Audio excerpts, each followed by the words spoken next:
رحمتك يا ارحم الراحمين لا اله ایک بات سناتا ہوں ہمارے حضرت شیخ مدنی رحمۃ اللہ علیہ کا فرماتے تھے یہ سلسلہ نقش بندیاں اعلیٰ و اولیٰ و احلیٰ یہ سارے سلسلوں کا سب سے بڑا سلسلہ ہے،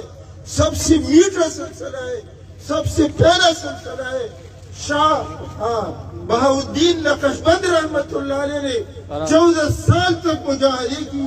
اللہ سے دعا مانگی اللہ مجھے ایسا سلسلہ دے دے جس کے اندر 3 خوبی ہو، اللہ تجھ تک پہنچنے کا یقینی ہو، آسان ہو اور سب سے زیادہ قریب ہو، اقربها واولاها واسهلها وایقنها۔ اللہ نے یہ سارا ان کو عطا فرما دیا۔ مجدد صاحب نے مکتوبات میں لکھا ہے قیامت تک یہ سلسلہ نقش بندیہ رہے گا، باقی سارے سلسلے ختم ہو جائیں گے، فقہ حنفی رہے گا، باقی سارے فقہ رہ جائیں گے۔ تو میرے شیخ محمد شاہ صاحب کا سلسلہ رہے گا، قیامت تک ان کا نام رہے گا، ہم غلام ان کے قدموں میں رہیں گے، اللہ ان کے سائے میں ہمیں جنت پہنچائے۔